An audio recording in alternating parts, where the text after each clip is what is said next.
Pare tudo o que está fazendo agora e responda com sinceridade.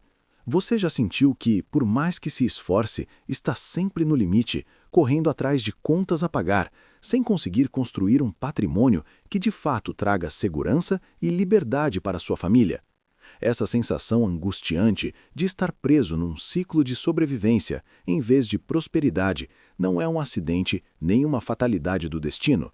Ela é, na verdade, o sintoma de uma mente que ainda não operou a mais poderosa das alavancas, a capacidade de reinterpretar o caos. Eu vou revelar para você, neste momento, o segredo nuclear que transformou um escravo preso num calabouço egípcio no homem mais rico e poderoso do maior império da sua época. Não foi sorte, não foi um milagre cego. Foi a aplicação metódica de um framework mental de 3 camadas, que vou desmontar peça por peça para você. Ao final destes minutos, você não apenas entenderá a história de José de uma forma completamente nova, como terá nas mãos um modelo concreto, uma sequência lógica de pensamento para que a próxima grande crise da sua vida não seja um desastre, mas o ponto de partida para sua maior acumulação de recursos, influência e poder. Sim, isso é exatamente o que você vai levar deste vídeo, um manual de estratégia aplicada, extraído de um texto milenar, para homens que estão cansados de reagir e prontos para comandar. Permita-me, antes de mergulharmos no cerne desta estratégia, estabelecer um princípio fundamental que muitas interpretações superficiais perdem. Quando falamos em acumular, a sua mente imediatamente pode saltar para cifras bancárias, investimentos ou bens materiais. Essa é uma visão pobre e infantil do verdadeiro acúmulo estratégico. O verdadeiro patrimônio, aquele que precede e gera toda a riqueza material, é composto de 3 capitais indivisíveis: capital intelectual, capital social e capital de caráter. O homem que desenvolve uma mente capaz de decifrar sistemas, que cultiva relacionamentos de alto valor em todas as posições hierárquicas e que constrói uma reputação inabalável de integridade e competência, esse homem tornou-se um ímã para oportunidades. Ele não corre atrás do dinheiro, o dinheiro e a autoridade correm atrás dele. A história de José é a narrativa definitiva da construção metódica desses 3 capitais em meio à adversidade total. E o mais fascinante é que seus passos são replicáveis. Você não precisa ser vendido por seus irmãos para aplicar este modelo. Você só precisa estar enfrentando uma demissão inesperada, um mercado em crise, uma traição em sociedade ou qualquer situação que pareça, à primeira vista, uma derrota irrecuperável. A pergunta que deve guiar nossa análise não é o que aconteceu com José, mas como a mente de José operou para transformar cada golpe em um degrau. A resposta está no framework que começa agora. Vamos, portanto, à tese central e inegociável que sustenta toda esta estrutura. A crise não é o evento externo que lhe acontece. A crise é a sua interpretação primária e emocional desse evento. O que você chama de desgraça é, na realidade, um conjunto bruto de novas condições de jogo. O primeiro e mais crítico erro que os homens cometem é internalizar o rótulo da vítima. José, ao ser jogado no poço e depois vendido, poderia ter adotado o discurso da autopiedade. Meus irmãos me odeiam, meus pais me abandonaram, a vida é injusta. Esse seria o fim da história. Mas ele fez algo radicalmente diferente. Ele mudou o foco da pergunta. Em vez de perguntar por que isso está acontecendo comigo, ele passou a perguntar o que este novo ambiente pode fazer por mim. Este simples deslocamento cognitivo, da lamentação para a análise, é a porta de entrada para o comando. É aqui que aplicamos o primeiro princípio de persuasão, o gatilho da autoridade. A autoridade não nasce de um título, mas de uma competência reconhecida. E José entendeu que para construir autoridade, ele precisava se tornar a solução mais óbvia para os problemas do sistema em que estava inserido. Na casa de Potifar, ele não era apenas um escravo, ele era o administrador que elevava a prosperidade daquela casa. No cárcere, ele não era apenas um prisioneiro, era o decifrador de sonhos que trazia ordem ao caos. Ele construiu autoridade vertical, com seu senhor, e horizontal, com os outros presos. Cada crise foi um campo de treino para demonstrar competência. E você, em sua crise atual, está se perguntando por quê ou para quê? Agora, se a primeira camada do framework é a reconfiguração mental de vítima para analista, a segunda camada é a ferramenta prática que torna essa nova postura eficaz, a escuta ativa e rotulagem. Você deve estar pensando, o que uma técnica de negociação tem a ver com sobreviver e prosperar? Tem tudo a ver. José era um mestre na arte de rotular. Observe, no cárcere, os 2 oficiais de Faraó estavam perturbados. A reação comum seria ignorar ou fazer um comentário vago. José não. Ele abordou-os e disse, por que estão com o rosto triste hoje? O hoje é genial. Ele rotulou o estado emocional deles, triste, e ao adicionar hoje, implicitamente comunicou que aquela condição era temporária e específica, abrindo uma porta para a mudança. Ele escutou ativamente os sonhos, decifrou-os e, ao dar a interpretação, rotulou novamente. Este é o seu significado. Ele deu clareza ao caos. A aplicação prática para você. Em qualquer ambiente caótico, uma empresa em pane, uma reunião familiar explosiva, sua primeira missão não é dar opiniões, mas rotular com precisão. Dizer ao seu chefe, pelo que estou entendendo, a sua maior preocupação neste momento não é o prazo, mas a reputação da equipe perante a diretoria. É isso? Isso não é puxa-saquismo, é diagnóstico estratégico. Quem rotula com precisão o problema, posiciona-se automaticamente como a pessoa mais capaz de oferecer a solução.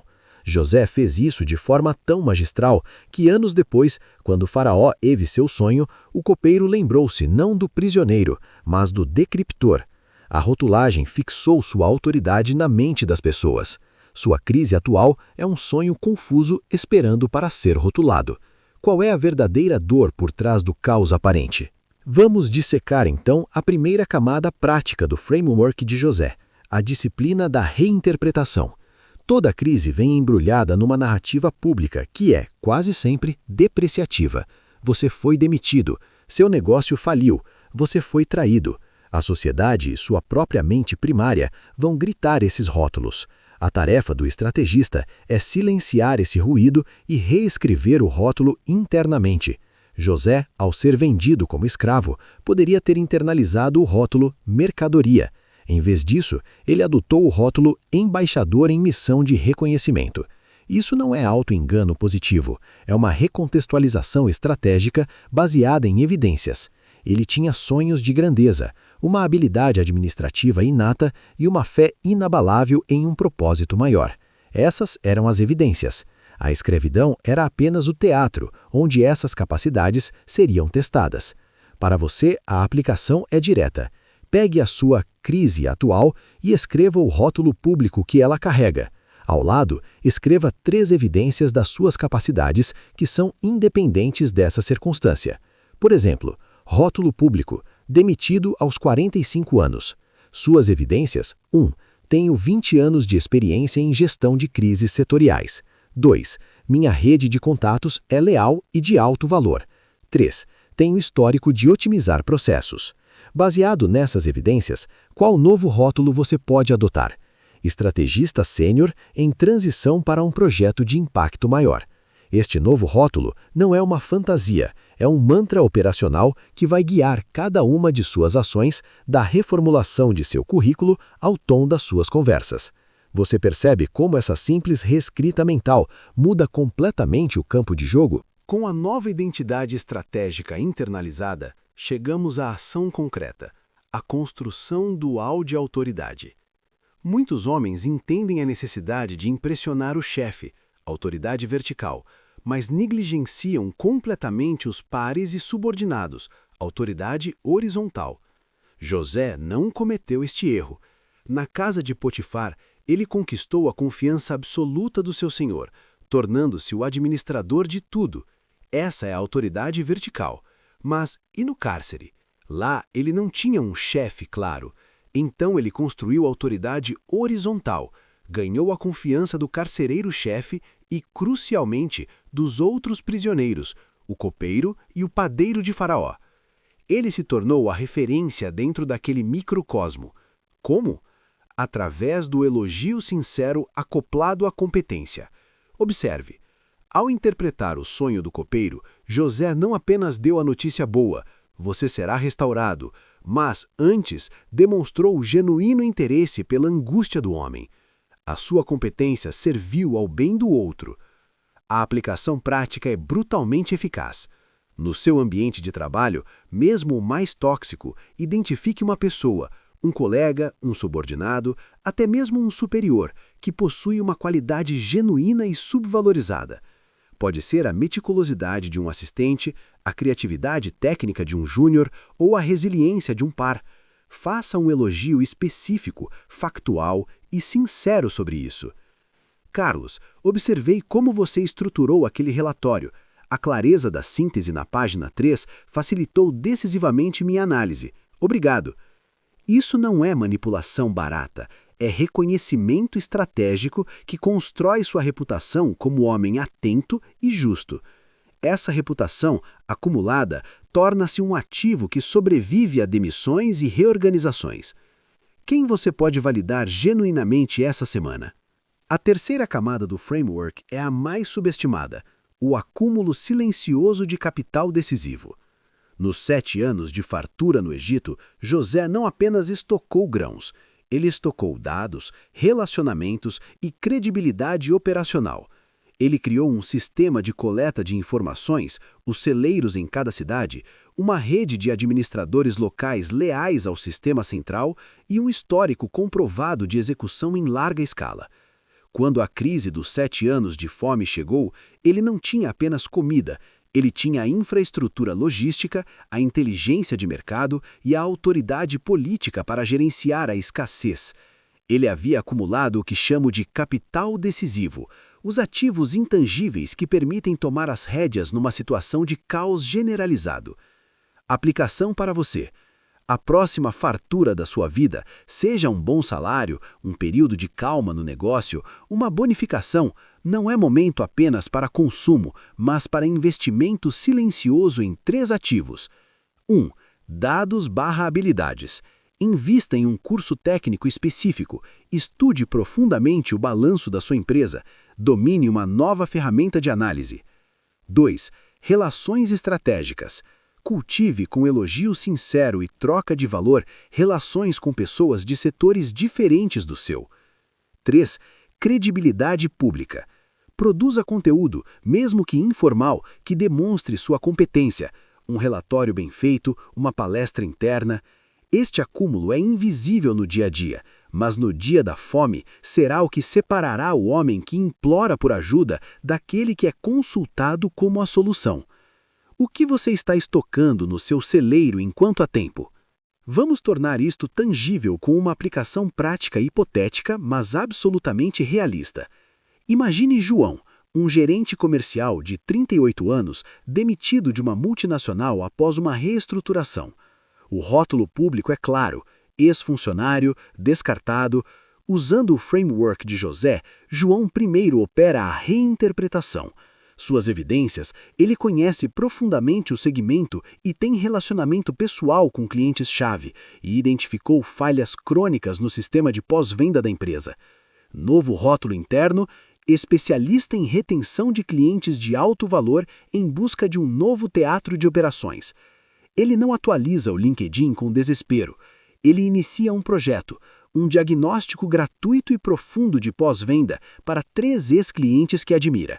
Durante esse processo, aplica a escuta ativa e rotulagem com os donos dessas empresas. Pelo que entendi, sua maior frustração não é conseguir novos clientes, mas a hemorragia de lucratividade nos clientes recorrentes, correto?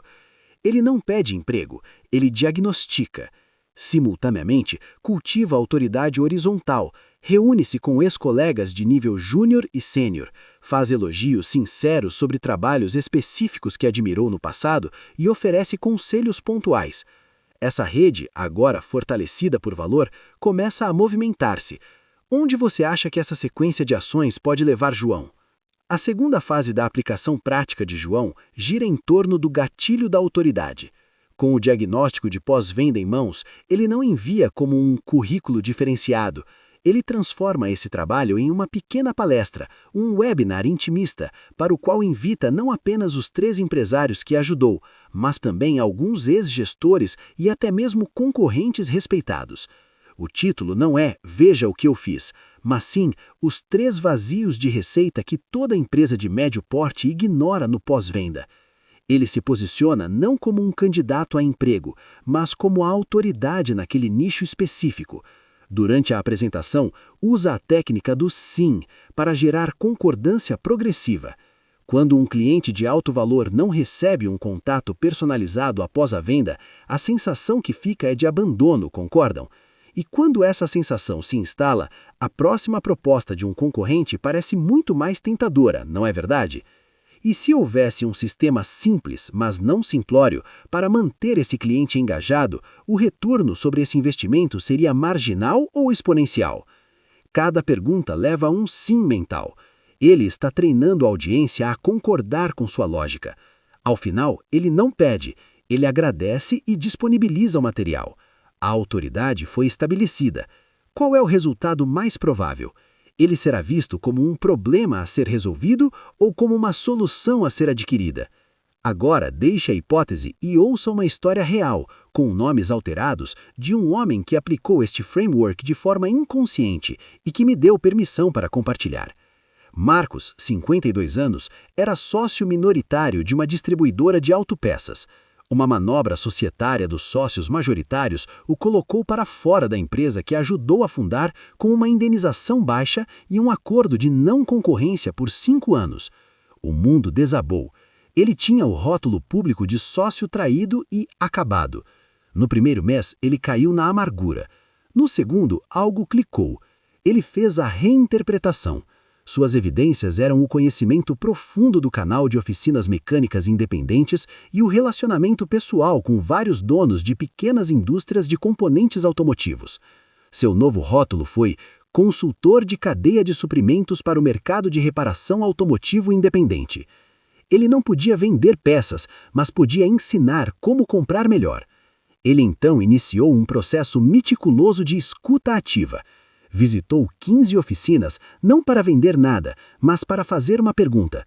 Na sua opinião, qual é o maior gargalo que impede sua oficina de ser 30% mais lucrativa?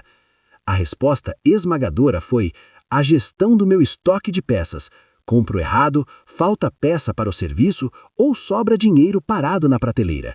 Marcos rotulou: então o problema central é a liquidez travada em estoque improdutivo. Ele tinha definido a dor com precisão cirúrgica.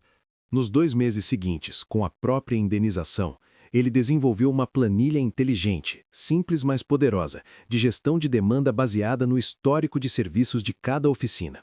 Ele ofereceu gratuitamente para as 3 primeiras que haviam sido mais abertas.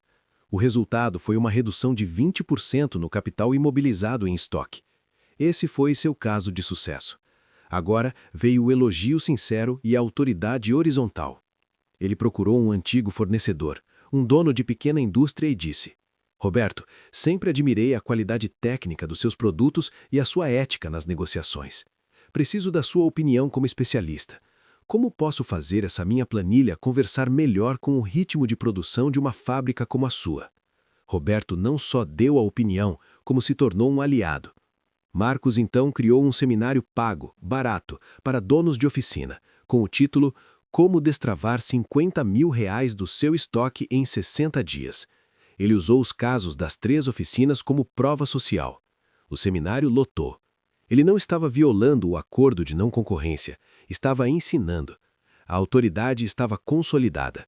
2 anos depois, quando o acordo de não concorrência venceu, ele não abriu uma distribuidora. Ele criou uma plataforma de negociação que conectava oficinas a pequenas indústrias, com sua metodologia de gestão como carro-chefe. Hoje, ele fatura mais do que faturava como sócio da distribuidora. A crise não o destruiu. Foi o cadinho que forjou um modelo de negócio muito mais escalável e inteligente. A pergunta que fica para você é: qual é o acordo de não concorrência mental que você precisa violar para enxergar novas rotas? Vamos então consolidar este framework mental linear e sólido, extraído da vida de José e aplicado na vida de homens como Marcos.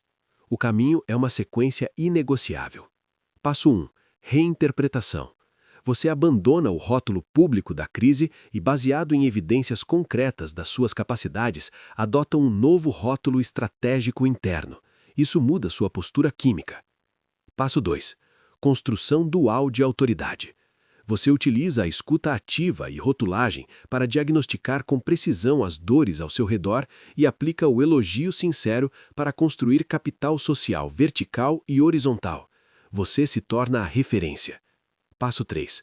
Acúmulo silencioso. Nos períodos de vacas gordas da vida, você investe agressivamente em dados, relações e credibilidade, construindo capital decisivo para o inverno. Este triângulo é inquebrável. Se você sentiu que este conteúdo trouxe clareza para uma situação confusa da sua vida, você precisa dar o próximo passo prático. Inscreva-se no canal agora mesmo e ative o sininho. Por quê? Porque toda semana eu desmontarei, com esta mesma profundidade estratégica, um novo arquétipo ou princípio bíblico, como Salomão na negociação, Davi no gerenciamento de crises de reputação ou Neemias na liderança de projetos impossíveis, transformando-os em frameworks práticos para sua vida profissional, familiar e financeira. A próxima aula é sobre como usar o princípio da sabedoria salomônica para tomar decisões complexas sob pressão extrema. Você não vai querer perder. Mas a inscrição no canal é apenas o início da sua aplicação. O verdadeiro salto ocorre quando você move da compreensão para a execução. Por isso, quero lhe dar uma tarefa concreta, um dever de casa estratégico, hoje mesmo. Nos próximos 7 dias, seu objetivo é executar a fase 1, a reinterpretação. Pegue um papel. À esquerda, escreva a crise ou o grande desafio atual que você enfrenta. Abaixo, liste 3 evidências irrefutáveis da sua competência que são maiores que esse problema. À direita, com base nessas evidências, escreva seu novo título. Não um cargo, mas uma função estratégica. Exemplos: estrategista de reconversão de carreira, arquiteto de novas rendas familiares, especialista em restauração de negócios. Este título será sua bússola. Compartilhe nos comentários usando a hashtag FrameworkJosé. Vou ler pessoalmente os relatos e nos próximos vídeos comentarei padrões comuns e ajustes finos. Esta comunidade é para homens que agem, não apenas que consomem conteúdo. Sua jornada de acumulação começa com este ato de reescrita. E lembre-se, a maior autoridade que você pode construir é sobre a narrativa da sua própria vida. Essa autoridade ninguém pode tirar de você. Homem de estratégia, chegamos ao fim desta imersão. Reflita por um instante. A história de José, por milênios, foi contada como um conto de fé e sorte divina. Hoje, você desvendou sua verdadeira essência, um manual de tática e psicologia aplicada para a acumulação de poder real. Você não precisa de um faraó, nem de um cárcere egípcio. Você só precisa da próxima crise que a vida inevitavelmente trará. E quando ela chegar, e ela vai chegar, você não vai tremer. Você vai respirar fundo, relembrar deste framework e sorrir internamente, porque você saberá que aquele momento não é o fim da sua história. É a raw material, a matéria-prima, bruta, a partir da qual você começará a construir seu próximo nível de autoridade, recursos e legado. A decisão agora é exclusivamente sua. Pode escolher fechar este vídeo e voltar à mesma mentalidade de reação, ou pode escolher inscrever-se, pegar o papel, reescrever seu título e entrar no caminho dos que transformam veneno em remédio e crises em celeiros. José fez isso há milênios, Marcos fez isso há alguns anos. A pergunta final e a mais importante é: quando será a sua vez? A arena te aguarda. Um forte abraço e até a próxima estratégia.